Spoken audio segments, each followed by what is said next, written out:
1992 में रुद्रागिरी नाम के एक गांव से होती है।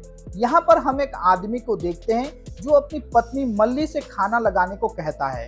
खाना खाते वक्त मल्ली को लगता है कि कोई उसे पुकार रहा है। कौन आया है ये देखने के लिए वो बाहर जाती है, पर जब काफी देर तक वो वापस नहीं आती तो उसका पति उसे ढूंढने के लिए बाहर जाता है। वो बाहर जाकर झाड़ियों के पास देखता है कि उसकी पत्नी अपना हाथ काटकर खुद खा रही है। ये देखकर वो हैरान रह जाता है और वहां से भाग जाता है। दूसरी तरफ उसी गांव में एक आदमी साइकिल से अपने घर जा रहा था। तभी उसे एक धुन सुनाई देती है।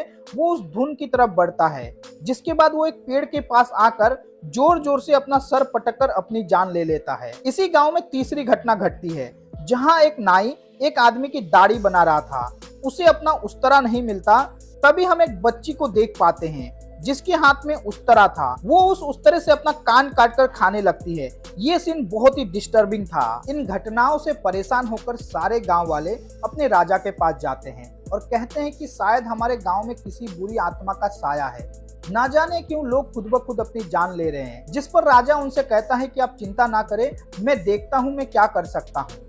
राजा मदद लेने के लिए अपनी माँ के पास जाता है, जिसकी उम्र लगभग 100 साल से अधिक थी। राजा उन्हें सारी बात बताता है। वो एक बड़े संदूक की तरफ इशारा करती है। जब राजा जाकर उस संदूक को खोलता है तो उसे वहां पर एक बॉक्स मिलता है। इस बॉक्स में क्या है इसके बारे में आपको मैं आगे बताऊंगा। राजा बहुत सारा सोना, कीमती सामान, एक घोड़ा और उस संदूक को लेकर जंगल की तरफ चला जाता है और कहकर जाता है कि उसे कोई वचन पूरा करना है। इसके बाद कहानी प्रेजेंट टाइम में शिफ्ट होती है, जहां गांव के कुछ लोग एक डेड बॉडी को लेकर गांव के बाहर प्रकृति को अर्पित कर देते हैं। वो ना तो इसे जलाते और ना ही गाड़ते हैं। वो बूढ़ा व्यक्ति बाकी लोगों से कहता है कि बॉडी को रख देने के बाद कोई भी पीछे मुड़कर नहीं देखेगा। यहाँ एक बॉर्डर लाइन बनी थी जिसे गांव के लोग क्रॉस नहीं करते थे। इसके पीछे एक गहरा राज है। उसी समय उस बॉडी को वहां से कोई ले जाता है। फिर कहानी में एंट्री होती है हीरो की, जिसका नाम है लिंगम। वो एक अनाथ है और पैसे कमाने के लिए दोस्तों के साथ मिलकर दारू बेचता है। दूसरी तरफ हम गांव के जमींदार बिराजू को देखते हैं, जो एक बदमाश इंसान है, जो गांव के लोगों को पैसे ब्याज में देकर उनकी जमीन रख लेता था। एक दिन एक आदमी उसके पास आता है और कहता है कि मैं पूरे पैसे ले आया हूँ, मुझे मेरी जमीन वापस कर दो। जमींदार कहता है पहले खाना खा लो। वो शख्स खाना खाकर उसके पास आता है तो जमींदार कहता है पैसे तो दे दिए पर जमीन तुझे नहीं मिलेगी, और वो उसकी जान ले लेता है। फिर गांव में एक त्योहार मनाया जा रहा होता है जो उनकी कुलदेवी पतंगिरा को समर्पित था। इसी के साथ हम एक परिवार को देखते हैं जो गांव में त्योहार मनाने आते हैं, और पूजा कर लेने के बाद वो वापस जाने वाले थे तो गांव का एक आदमी कहता है कि पूजा के दिन वो गांव के बाहर नहीं जा सकते। फिर रात को एक रिचुअल शुरू होता है, जिसमें एक आदमी के मुंह में मांस का टुकड़ा था और सर पर टोकरी के अंदर चावल थे। वहीं दूसरी व्यक्ति के हाथ में मशाल थी, जिसे लेकर वो आगे चल रहा था। जिसके सर पर टोकरी थी वो चावल को बिखेरता जा रहा था। ये रिचुअल्स हर अमावस की रात को किया जाता है। इस दौरान गांव का कोई भी व्यक्ति घर के बाहर नहीं आता है। फिर हमें पता चलता है कि लिंगम को एक व्यक्ति ने पाल पोस कर बड़ा किया था, जिसकी वो बहुत इज्जत करता था। एक दिन जब वो गांव में घूम रहा था तो उसे एक लड़की पड्डू नजर आती है, जिसे वो बचपन से ही प्यार करता था। वो उसे प्रपोज करता है पर पड्डू उसे मना कर देती है।